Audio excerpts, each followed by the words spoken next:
Alors bonsoir, chère Inès, bonsoir. Nous sommes très heureux de vous accueillir au Lexicopolio pour la présentation de votre livre, La hache et le miel. Nous vous remercions parce que vous avez fait le déplacement ici à Athènes pour cette présentation. Avec vous, il y aura Isabelle qui va présenter le livre ainsi que Eric Curia, votre ami qui nous a introduit ce livre qu'on ne connaissait pas, à vrai dire. Mais avant de commencer avec la présentation, il y a Yann Skultsakis qui vient comme ça à l'impromptu et qui souhaite nous dire quelques mots sur le livre qui lui a vraiment beaucoup plu, d'après ce que je comprends. Et, à l'improviste, voilà. Οπότε σου δίνω το μικρόφωνο, Γιάννη. Voilà. Je suis un peu confus parce que je suis venu vraiment à l'improviste. J'ai appris que cette présentation aurait lieu aujourd'hui et je tenais beaucoup à connaître l'écrivain, l'auteur, parce que ce livre m'avait beaucoup touché. Et je regrette beaucoup de ne pas l'avoir présenté parce qu'on m'a proposé de le présenter. J'ai connu ce livre grâce à mon ami, le vice-président du Conseil d'État honoraire, Christos Ramos, et je lui suis reconnaissant, mais je suis d'abord reconnaissant à l'écrivain parce que ce livre m'a beaucoup touché. J'étais très très chargé pendant tout ce temps. On m'a proposé Odile très gentiment. Et je tenais à venir vous connaître, à lire quelques lignes de votre livre et à vous dire toute ma gratitude pour l'avoir lu en tant qu'écrivain grec et en tant que frère spirituel, parce que moi aussi je suis touché par un mort très cher et ce livre a une présence, absence, l'absence devient présence du mort très cher, et ça m'a énormément touché, mais aussi en tant que grec, parce que Inès Daléry est plus grecque que nous autres grecs. Elle nous réconcilie avec la Grèce. Nous nous rouspétons souvent contre notre pays, alors qu'elle montre tout ce qu'il y a de magnifique dans ce pays, tout ce qui nous réconcilie avec la tragédie de l'existence. Alors, je me bornerai de vous lire quelques lignes. Elles sont les dernières, je vous vois vraiment, ce sont des lignes magnifiques qui m'ont touché énormément. Je vais vous les lire simplement et vous remercier. Je vais... Excusez-moi.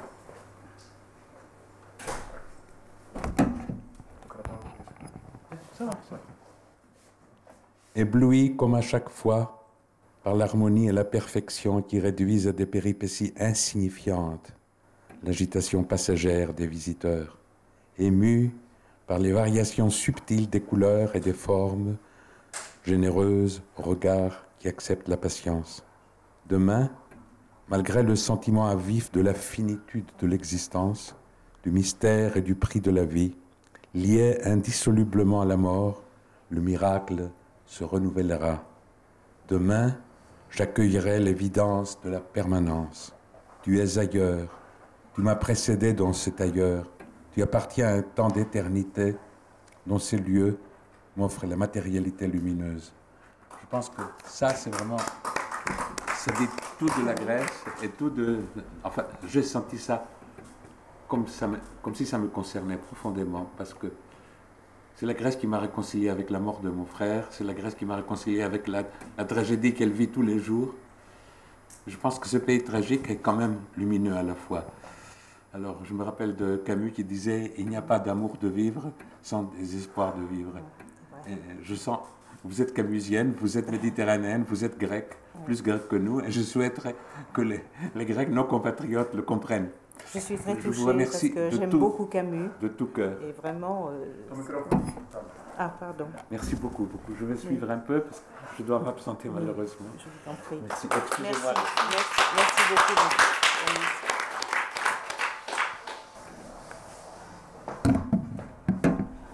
Bon, alors on donne la parole à Eri.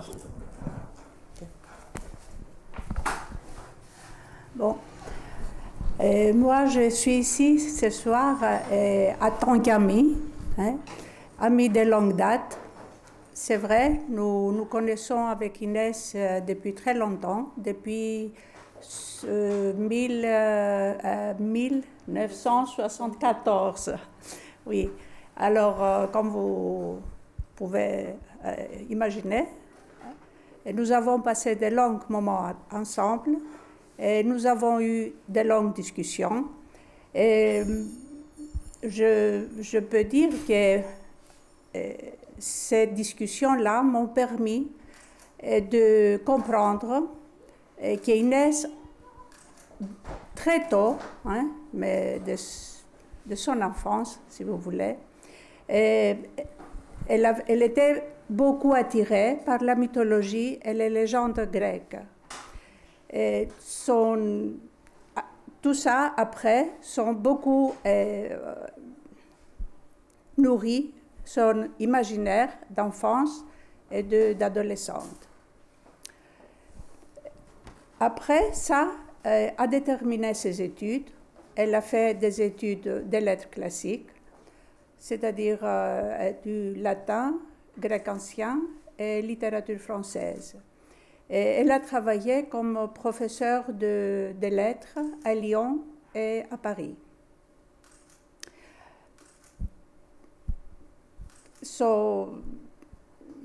Toute cette relation, si vous voulez, avec la Grèce a beaucoup déterminé son métier et un attachement constant après à l'univers grec. L'Âche et le miel, c'est son deuxième livre. Son premier livre étant Les fils d'Ariane, c'est un recueil de fragments autobiographiques dans lesquels la Grèce est déjà présente avec le personnage d'Ariane. Alors, nous sommes là aujourd'hui pour qu'elle nous parle un peu plus de tout cela, et d'elle-même. De parler de ce livre, un livre qui, à mon avis, si vous voulez, c'est un livre très poétique d'abord, un livre qui reflète l'ombre d'une absence, mais en même temps la présence d'un échange continu entre la réalité intérieure et la réalité extérieure, entre le présent et le passé. Et comme elle dit à la fin de son livre, Inès, le présent se nourrit du passé. Voilà, je passe maintenant la parole à vous deux. Merci. Donc c'est à moi qui revient le grand honneur et le grand bonheur de présenter ce livre. Donc j'ai prévu de vous le présenter un peu de façon littéraire et puis de vous lire quelques petits passages très courts. D'abord parce que c'est difficile de choisir des passages à lire. Quand on commence à lire un passage, on n'a plus envie de le lâcher et on a envie de tout lire. Donc j'ai choisi des petits passages pour pas trop non plus en dévoiler et pour que vous ayez le plaisir de le dévorer par vous-même. Alors ce livre-là, Chez le miel, moi je l'ai adoré. J'ai commencé à le lire parce qu'Odile me l'a présenté et j'ai pas pu le lâcher. Et ça m'a procuré tellement de bonheur et tellement d'émotions, c'est tellement profond, il y a tellement de choses dans ce livre que j'avoue que quand j'ai préparé la présentation, je me demandais comment j'allais commencer, c'est tellement incroyable, c'est tellement multidimensionnel. Donc je vais vous faire une analyse un peu littéraire. Donc il s'agit d'un voyage, pour que vous sachiez, c'est un voyage en Grèce, mais c'est pas seulement un voyage, c'est un vibrant hommage à la Grèce qu'on aime. Ça commence avec Zirana Zatelli et avec Yannis Ritsos, et puis à partir de là, les choses s'enchaînent et c'est tellement intense, il y a tellement de choses dans ce livre que finalement, c'est un vrai voyage. Alors c'est un voyage à différents niveaux. D'abord, c'est un voyage parce qu'il s'agit d'une fiction dans laquelle il y a une femme qui fait un voyage en Grèce. Et elle fait un voyage avec son époux, mais c'est le dernier voyage qu'elle va faire avec son époux parce que son époux est décédé. Et donc elle l'accompagne dans ce voyage, dans son dernier voyage en Grèce. Et là, on commence à se rendre compte que c'est un récit enchâssé dans un autre récit qui en entraîne à chaque fois un autre. Donc, elle fait ce voyage avec son défunt mari. Et à travers ce voyage, elle va se souvenir de tous les voyages précédents qu'elle a fait avec lui. Et à travers tous ces différents voyages qu'elle a fait avec lui, elle va se remémorer tout un tas de choses qu'elle a vécues, qu'elle a rencontrées, qu'elle a découvert, que la Grèce lui a dévoilées à chacun de ses voyages. Donc c'est un voyage dans les voyages, un voyage qui n'arrête jamais, à la façon de Poupée Gigogne, puisque chacune en emmène une autre. Donc ce livre, pour sa forme, se compose de 3 parties. Il y a d'abord la nuit, l'aube et l'aurore. Alors la première partie, qui s'intitule Nuit, c'est la partie du deuil. Puisque le livre commence avec ça, c'est le deuil. Il s'agit d'un couple, d'une femme qui revient en Grèce avec, dans sa valise, une urne et dans cette urne, les cendres de son défunt mari. Donc ici, dès le début, ce voyage, ce double voyage entre le voyage présent, le dernier voyage et le dernier voyage de ce couple, a une forme très particulière au niveau de la narration. C'est une narration double. Il y a d'abord la narration, le récit, qui est écrit au présent et qui est une narration externe avec une façon très objective de dire les choses. Et puis de temps en temps, la narratrice s'adresse à son défunt mari et là, le texte est écrit en italique et la narratrice prend la parole à la première personne. Et on passe sans arrêt d'une dimension à une autre entre le récit du présent qui évoque le passé et cette dimension supplémentaire du bouquin. Je vous en lis un petit passage. Au début, quand elle arrive à Athènes, quand elle franchit la porte de l'aéroport climatisé, l'air chaud et lourd sous un ciel gris annonçant l'orage l'enveloppe, alourdit son corps fatigué. Peu de bagages, une petite valise et dans la valise, le coffret rempli de cendres. Pavlos est là, l'ami des longues discussions, des soirées dans les tavernes, des vacances insouciantes dans les îles. Ils échangent des banalités pour éviter l'essentiel. Ils se dirigent vers le parking, atteignent la voiture. Elle ouvre le coffre, prête à y glisser la valise, mais l'ami s'en empare et la pose sur le siège arrière. Geste qui la pétrifie, résume 40 ans d'amitié. Et ici, le texte passe en italique. Et elle s'adresse à son défunt époux. Ton retour à Athènes en passager, avec nous. Et donc le périple commence. Le périple commence par Athènes et on prend la route de Delphes en passant par Arachova et on va voyager toute la Grèce. Et ça ne s'arrête jamais dans cette découverte infinie. Athènes, Anafiotissa, Metz, Plaka, l'Acropole. Et ici, il y a un passage que j'aime beaucoup, que je trouve extrêmement poétique.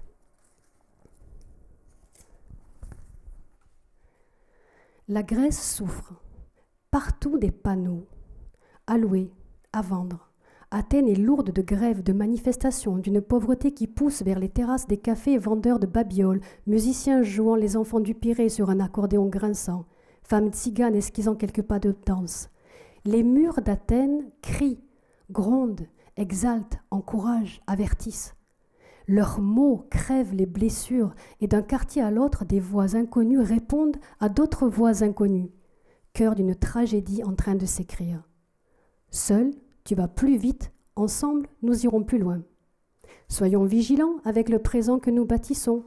Il faut qu'il ressemble au futur dont nous rêvons.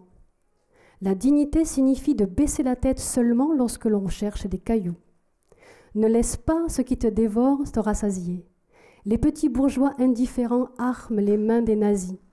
Je trouve tellement poétique de donner la parole à la ville à travers des tags, à travers des inscriptions qu'on voit partout en ville. C'est une façon de personnifier la ville, de personnifier Athènes que je trouve magnifique. C'est donner cette parole. J'avoue que depuis que j'ai lu ça, quand je me promène en ville et que je vois des tags, je me dis mais c'est vrai, c'est la ville qui parle, c'est la ville qui a tellement de choses à nous dire, les mots sont inscrits partout. Je trouve ça vraiment super. Enfin, moi, ce livre m'a beaucoup émue, m'a beaucoup touchée, donc j'ai vraiment beaucoup de choses à en dire. Je suis désolée, je me laisse peut-être un peu emporter par mes émotions, mais c'est très fort. Donc elle continue et vous allez voir qu'à travers son voyage, tout, même les mots qui sont inscrits sur les murs, tout est sujet à découvrir une dimension supplémentaire, à nous donner une clé pour aimer la Grèce. Elle est sur la plage, et comme on fait tout sur la plage, on rêve. Et elle rêve de quoi? Elle rêve de Troie. Et là, elle rêve de Paris, de Pénélope. Et puis, elle pense au dieu de l'Olympe. Et elle voit passer une étudiante. Et comme elle voit passer une étudiante, eh bien, elle évoque les tragédies grecques, et Euripide, et Échille. Et tout est sujet comme ça, à découvrir encore et encore. Elle part ensuite à Kifissia, à Porto Rafti. Et de là, elle nous parle de Chypre. Et là, c'est la politique qui s'invite dans le débat, la Constantinople, le grand schisme d'Orient, et comme c'est un historien dans son souvenir qui parle, eh bien, c'est la façon qu'elle a trouvée pour nous parler de la dictature. Et puis ensuite, en triant des affaires et en cherchant des souvenirs, elle tombe sur qui? Eh bien sûr, sur Ritsos, sur Theodorakis, sur la musique de Tsitsanis, sur Hadjikadakis, sur Mercouri. Et ça ne s'arrête jamais, et on en découvre encore et encore. Et on retourne à Athènes, et puis dans les îles, l'Esporade, le Dodécanèse, il y a tellement de choses. Il y a un autre passage que je voudrais vous lire à propos des îles. Je parle de poussière d'îles éparpillées sur une mer giflée par le Meltem, de traversées nocturnes sous des milliards d'étoiles, de la chaleur de nos corps blottis l'un contre l'autre sur le pont, au milieu des cordages, près des volailles en cage. Les femmes et les enfants réfugiés dans les cabines, dortoirs, et les hommes se regroupaient assis à même le sol. On sortait les bouteilles, les discussions s'animaient au fil des verres d'ouzo ou de tsipuro. Soudain, c'était le signal. Un bouzouki apparaissait, sorti d'on ne sait où. Un homme se levait, les bras tendus, et commençait à tourner sur lui-même, s'abandonnant à une chorégraphie improvisée, encouragé par les spectateurs enclos dans sa danse, alternance de mouvements rapides, d'immobilité soudaine, de sauts. La fête durait jusque tard dans la nuit. Un sommeil lourd d'alcool s'abattait sur les corps étendus. Quand les lumières de la côte tremblotaient dans le petit matin, sur le pont, c'était le branle-bas de combat. Parfois, le bateau n'accostait pas, l'île était trop petite. Alors on envoyait un caïque. Ceux qui étaient arrivés descendaient par une échelle, tandis que l'on trayait des chèvres. Tout ça, c'est des choses qu'on a tous tellement vécues. C'est ça la Grèce qu'on aime. Ce sont ces petits moments où tout à coup ça devient magique. Et voilà. Au détour d'une page, pof, on tombe dessus, on se dit « Ah mais oui, qu'est-ce que c'est chouette !» Et donc on continue le voyage, et la voilà bien sûr qui, tout naturellement, apprend le grec, parce que ça c'est passage obligatoire. Et puis on parle du mont Athos, bien sûr, puisqu'il faut en parler aussi. Et puis on parle aussi de l'entrée des enfers dans le Magne. Alors ce passage, je l'aime particulièrement parce que c'est un endroit qui, moi, m'émeut beaucoup et que j'ai découvert un peu par hasard et qui m'a beaucoup bouleversée. Et le trouver dans ce bouquin, je me suis dit, mais il est écrit pour moi, ce bouquin, c'est incroyable.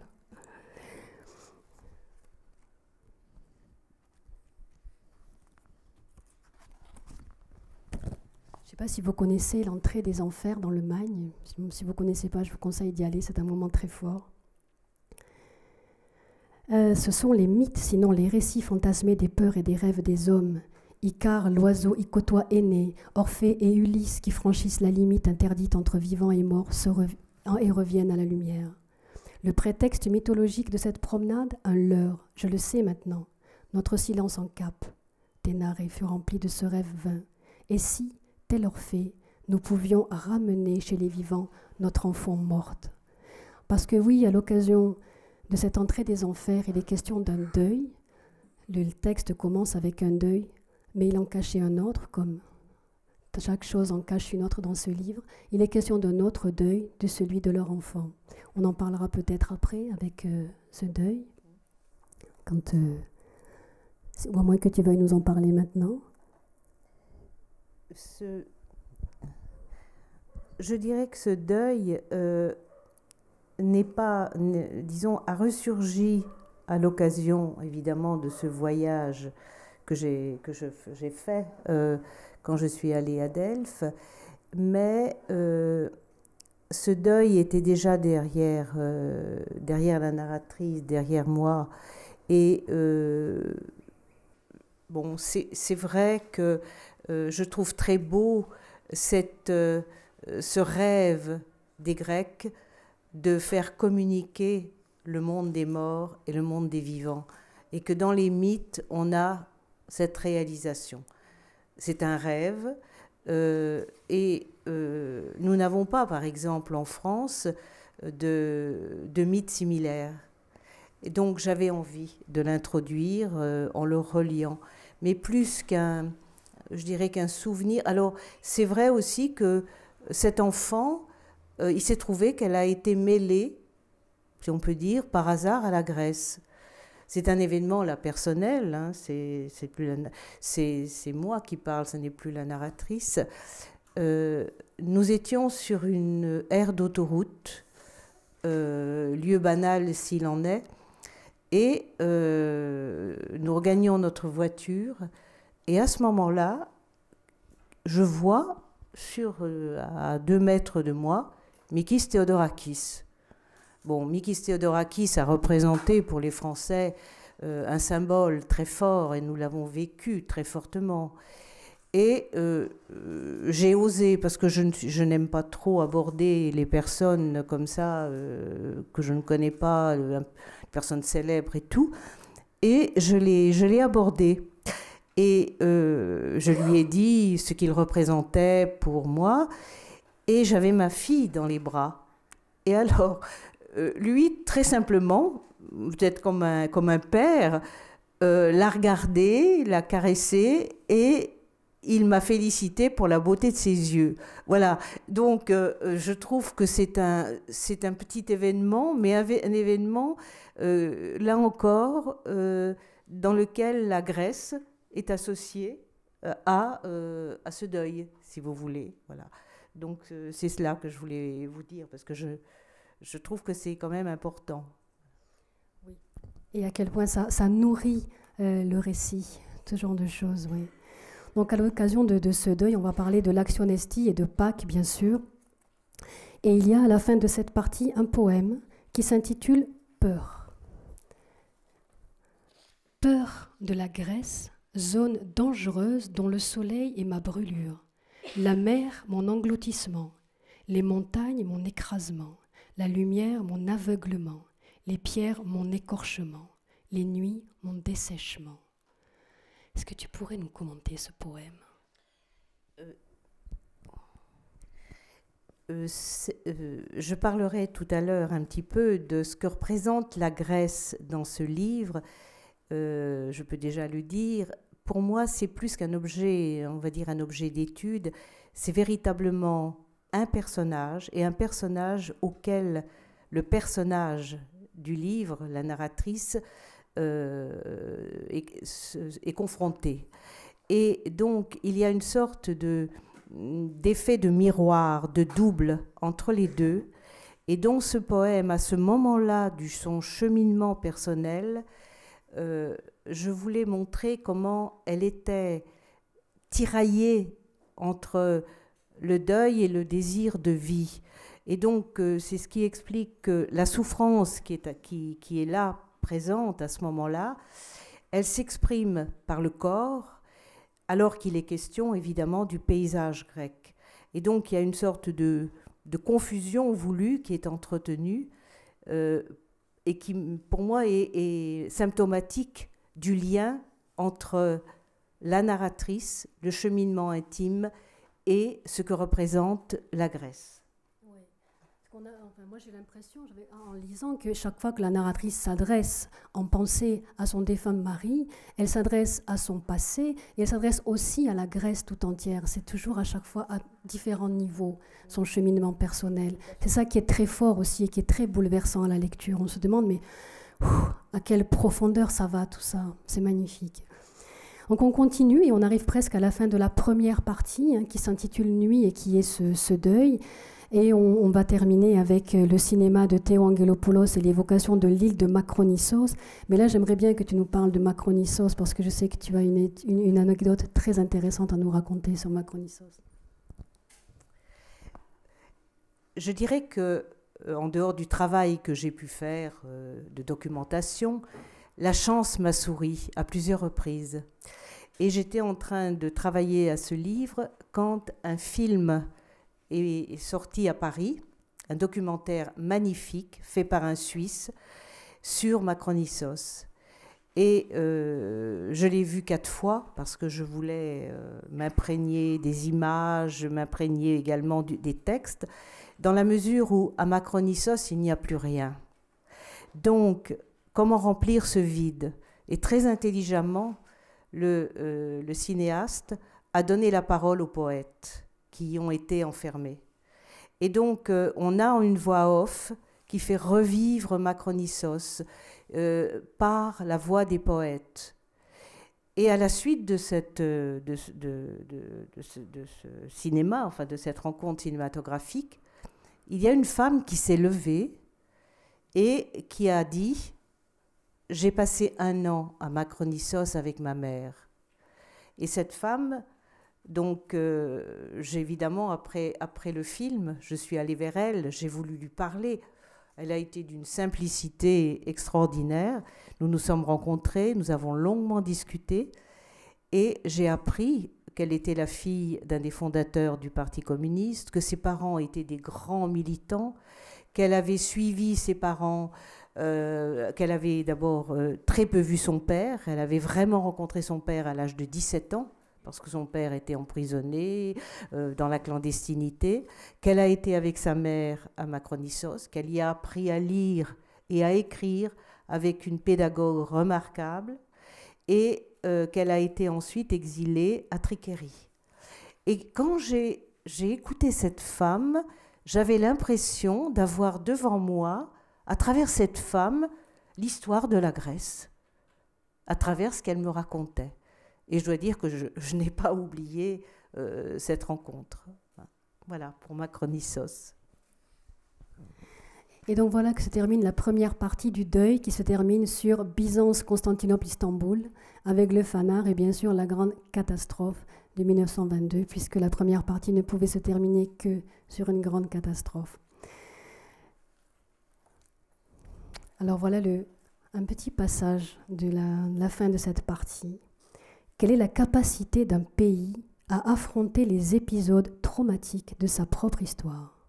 Qu'en est-il d'un individu réduit en miettes après la déflagration d'une épreuve extrême?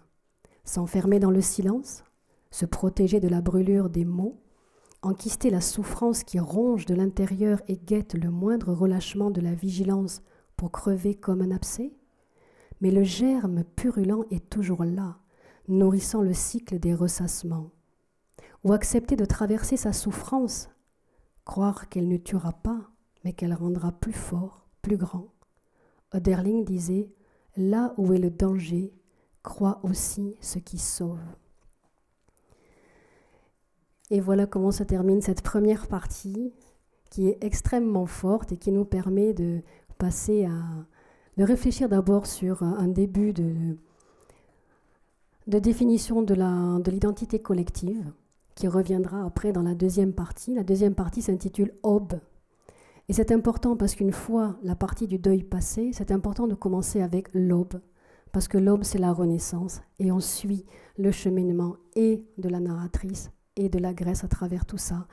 Donc on repart à Athènes, cette fois-ci, dans la deuxième partie qui est l'aube, mais on repart avec l'inscription qui est sur le fronton du temple d'Apollon, « Connais-toi toi-même ».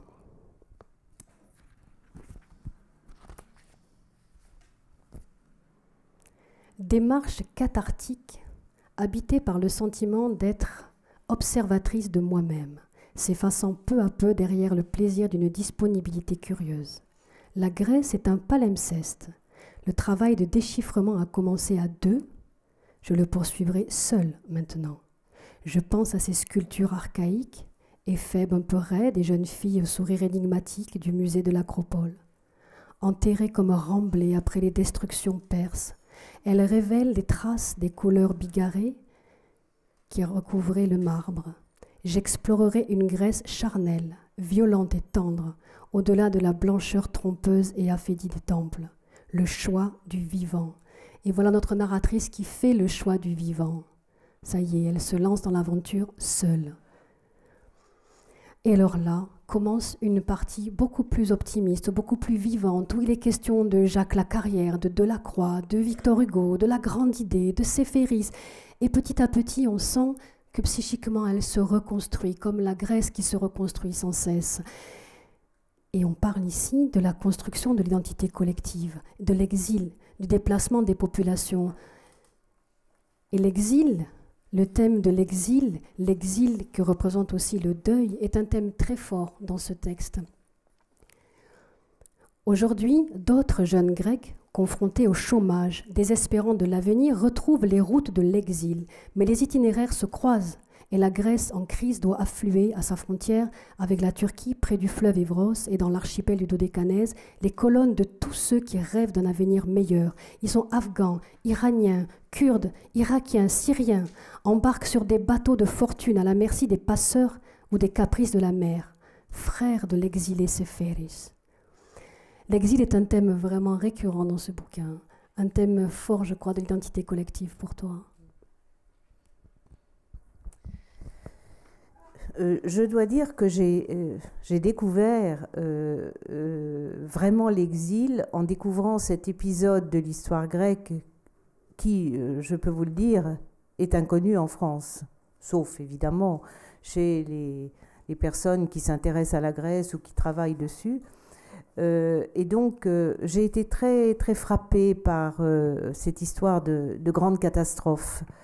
Et c'est tous ces Grecs d'Asie mineure qui étaient là quand même depuis des milliers d'années et qui se sont retrouvés dans une Grèce qui elle-même était à l'époque très, très fragile. Et je dois dire que là encore, le hasard m'a servi. J'ai vu un film, encore à Paris, qui racontait une histoire très belle entre la France et la Grèce et qui concerne la ville de Phocée, en Asie mineure. Vous savez que Marseille s'appelait Phocée, a été fondée par des Grecs qui venaient de là.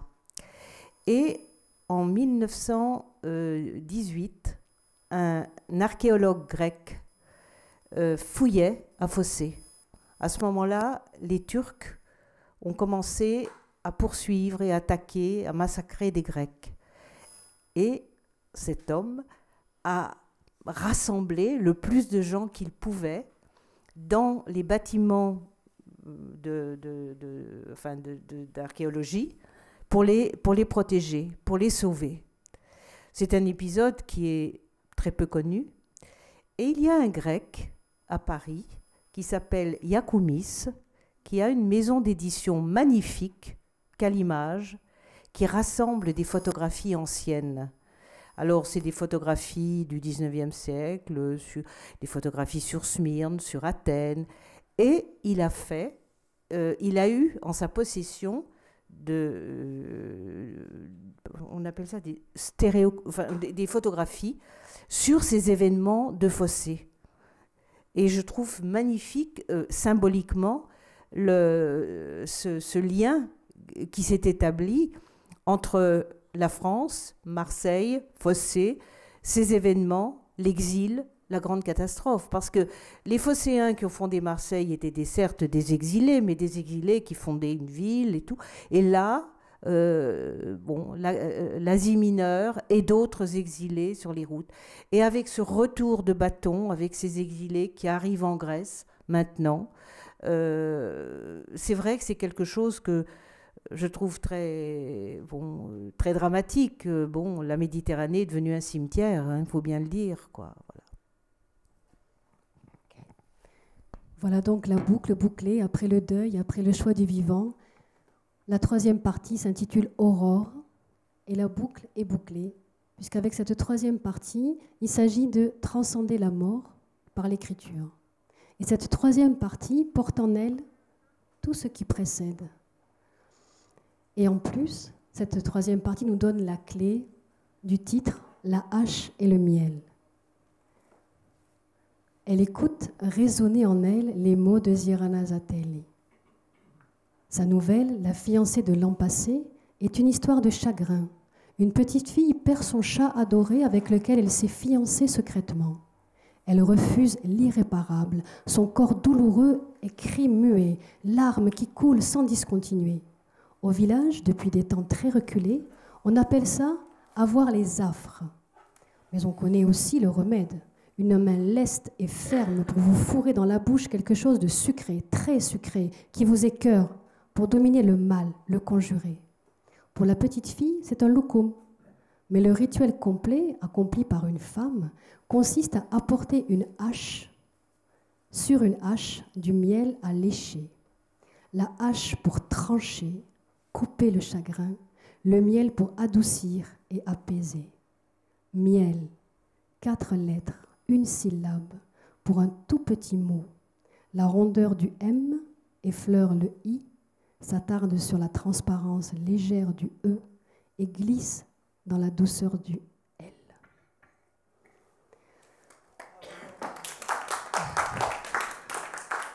Je vous ai lu que des petits passages, mais il faut lire tout, du premier mot au dernier, parce que c'est tellement poétique, c'est tellement profond, c'est tellement émouvant, c'est tellement riche, tellement intense.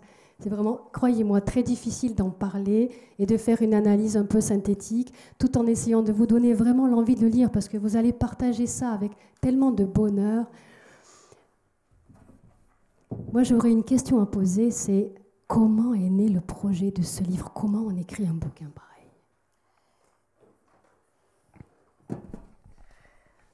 Vous savez qu'à un certain moment, on a beaucoup parlé de la Grèce dans les médias. On parlait de la crise, on parlait des dettes, on parlait des démêlés avec l'Europe. Et j'écoutais tout cela. Et puis, évidemment, autour de moi, on parlait de la Grèce. Et j'ai été très frappée par la méconnaissance, c'est-à-dire par une vision extrêmement parcellaire. Pour certains, la Grèce s'était arrêtée à la fin de l'Antiquité. C'est vrai que en France, l'histoire de Byzance, par exemple, n'est pas vraiment enseignée. Alors, les Ottomans, bon, les Turcs, l'occupation ottomane, on ne savait pas. Alors, il y avait cette vision très, très restrictive j'essayais, on discutait. Puis, il y avait autre chose qui m'agaçait. Ils l'ont bien mérité, avec tout ce qu'ils ont fait. Et fini, point final. Donc, on ne pouvait pas discuter. Expliquer que ce qui se passait dans le présent avait... Bon, il ne s'agit pas non plus de dire ils n'ont rien fait, rien n'est bon. Mais il s'agissait d'expliquer que ça a une histoire, ça vient de quelque part, et qu'il faut essayer aussi de comprendre. Alors, j'ai eu envie d'écrire là-dessus. Mais je ne suis pas historienne, donc je n'avais pas envie d'écrire un livre en historienne. Et donc c'est à ce moment-là que dans ma propre vie, donc j'ai eu ce bouleversement, donc le deuil du compagnon, et je me suis dit, je vais raconter à travers un personnage, raconter une histoire, et dans cette histoire, eh bien, il va y avoir ce va-et-vient entre la Grèce et la narratrice, puisque le lien avec la Grèce est très fort. Et c'est comme cela que m'est venue l'idée, j'emploie l'image de la tresse, de tresser ces deux histoires. Voilà. Donc ça a été le point de départ. Et comment tu as travaillé pour rassembler tout ça, pour l'organiser, pour enchasser un récit dans un autre et donner à chaque fois une dimension supplémentaire? D'abord, j'ai fait un travail de documentation quand même, parce que bon, il y avait quand même des points à éclaircir. Et puis je me suis aperçue que j'avais beaucoup de choses. D'abord, j'ai beaucoup de disques, j'avais des films. Je vous ai dit que le hasard m'a servi. Un autre hasard, la réédition, enfin l'édition même en France de certaines œuvres d'Angelopoulos qu'on ne voit pas ou très rarement. Donc, film, musique, enfin tout ce qui fait la culture, le rebetiko. Donc, j'ai commencé par rassembler, me replonger aussi dans des auteurs. Je pense par exemple à à l'épidémie. J'ai lu l'épidémie parce que je pensais que là, il y avait aussi un témoignage qui était fort.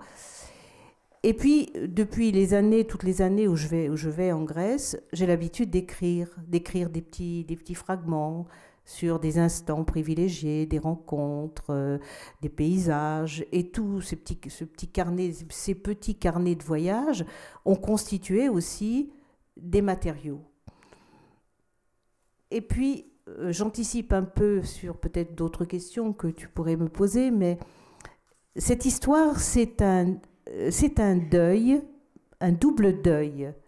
C'est le deuil d'une certaine Grèce. La narratrice passe d'une vision idéalisée de la Grèce. Depuis l'enfance, les mythes, l'Antiquité, enfin tout cela, à une vision plus lucide de ce pays. Donc c'est un deuil avec ce que le deuil comporte peut-être de négatif, mais aussi de positif. Et pour la narratrice, c'est la même chose. Deuil, mais renaissance. Donc il y a un double cheminement dans ce livre. C'est pour ça que je parle de deux personnages, en fait, d'un effet miroir entre les deux. J'ai du mal à te répondre, parce que c'est devenu presque évident. Et puis après, le travail s'est fait. Ça s'est construit petit à petit, voilà, au fil exactement. de ton cheminement oui, personnel tout à fait. aussi. Oui. Oui. Mais avec l'idée du double sens à donner au mot deuil, je crois que c'était ça. Oui. Ouais, voilà. Couplé avec la notion de l'exil aussi. Avec la notion de l'exil. Mais cette Grèce d'ombre, de lumière, elle est tellement plus vivante, c'est ce que tu as très bien choisi, ce passage, que ces statues, ces ruines, qui sont très belles, hein, mais c'est un peu figé, tandis que la Grèce est autrement charnelle. Quoi, voilà, donc c'était... Voilà, pourquoi autour du mot deuil, ce que j'entends par deuil. Oui. Eri disait tout à l'heure que, donc, comme elle te connaît depuis très longtemps, elle sait que depuis l'enfance, tu étais attirée déjà par la Grèce, par la mythologie. Alors, d'où te vient cet amour profond comme ça pour la Grèce depuis toujours ? Mais je crois que tout enfant se crée son imaginaire. Bon, il s'est trouvé que j'ai eu des livres, vous savez, les contes et légendes de Grèce, et que cet univers si riche m'a happée dès le départ. Et la petite fille que j'étais a plongé là-dedans sans se poser trop de questions. Hein. Donc voilà. Bon, après, évidemment, il y a eu des études, la culture. Ça c'était déjà plus rationalisé. Enfin, il y avait tout ça. Mais ça s'est fait naturellement. Je pense qu'il y avait peut-être une image, si j'essaye l'image du soleil et de la mer. Je crois que c'était ça. Il y avait avec tous ces personnages, c'était le soleil, la mer, le voyage. Le voyage, oui. Voyager. Qu'est-ce que lire sinon voyager? Un voyage immobile.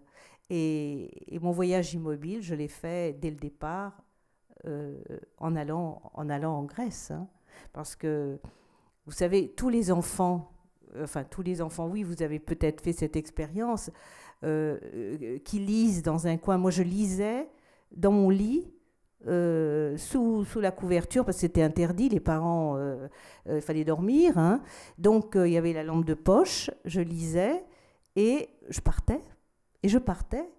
Ça, c'est des souvenirs très, très forts. Alors après, il y a eu tout un chemin, mais c'était le départ, ça.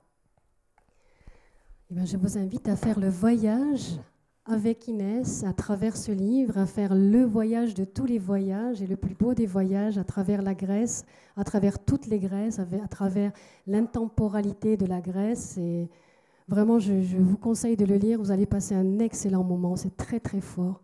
Très, très beau. Merci beaucoup, Inès, pour ce livre. Si vous avez des questions, monsieur.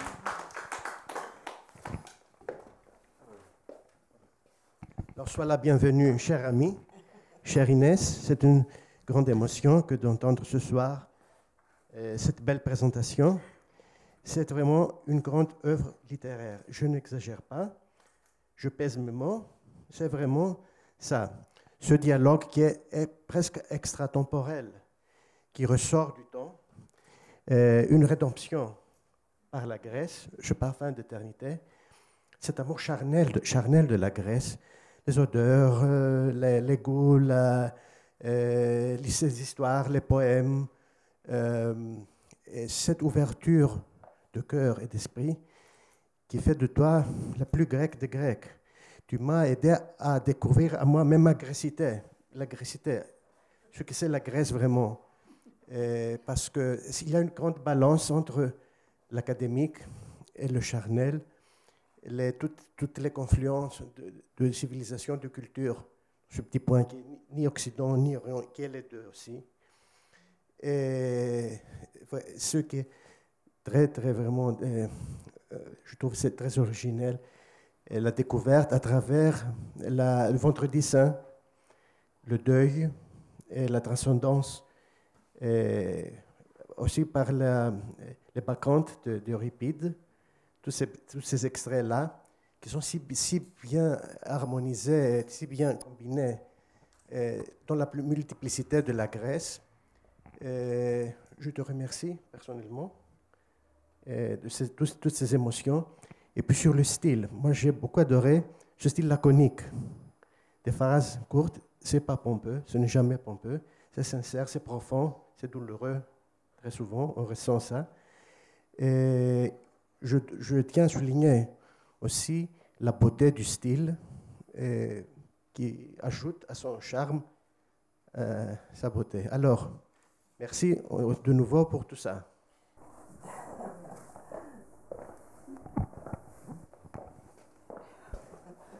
Moi, je voudrais ajouter là-dessus quelque chose que je pensais quand vous parlez de la première partie du livre. Ça m'a fait penser à la tragédie grecque. C'est ce qui, à mon avis, c'est ce qui m'a frappé dans ton livre. C'est ce que tu as pu faire un tout de l'absence et de la présence. Cette discussion entre les deux mondes. Et je crois que c'est ça qu'on trouve dans la tragédie grecque, cette communication entre le monde vivant et le monde des morts. Oui, la tragédie grecque, bon, je l'ai évidemment lue et étudiée pendant mes études, mais dans mon livre, je parle d'une tragédie qui m'est particulièrement chère, ce sont les Bacchantes.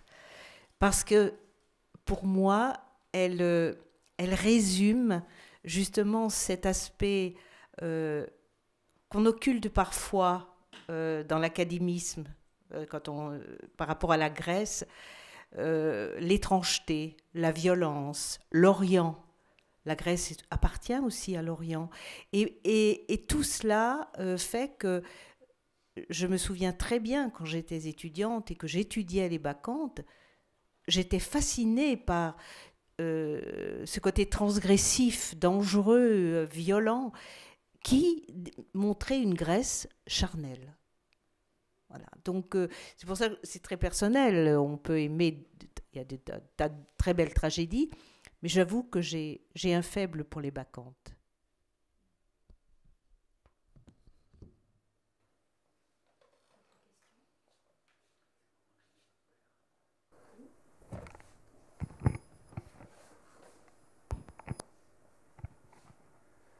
Je croyais que je connaissais Inès. Nous nous connaissons avec Inès quelques décennies maintenant. Mais à travers ce livre, j'ai connu une autre femme, plus solide, plus pleine de sentiments et pleine de connaissances, et avoir un œil très, très pertinent. en reconnaissant le caractère des gens qui l'entourent. Je croyais que je connaissais bien le membre de ma famille. Mais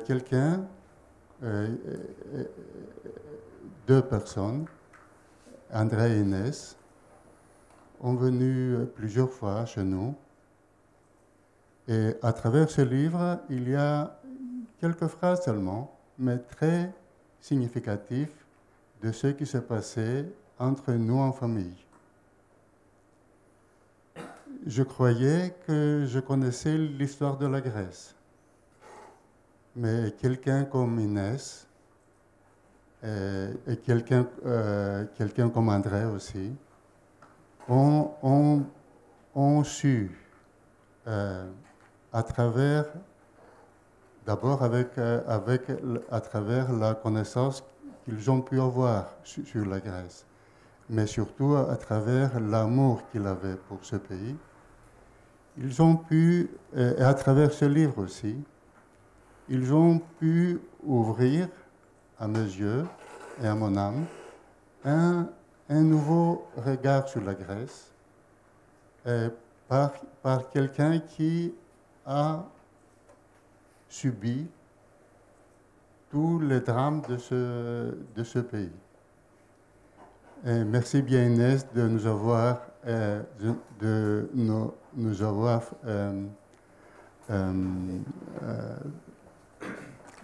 fait ce parcours, pas seulement à travers la Grèce, mais aussi à travers nos âmes. Merci bien.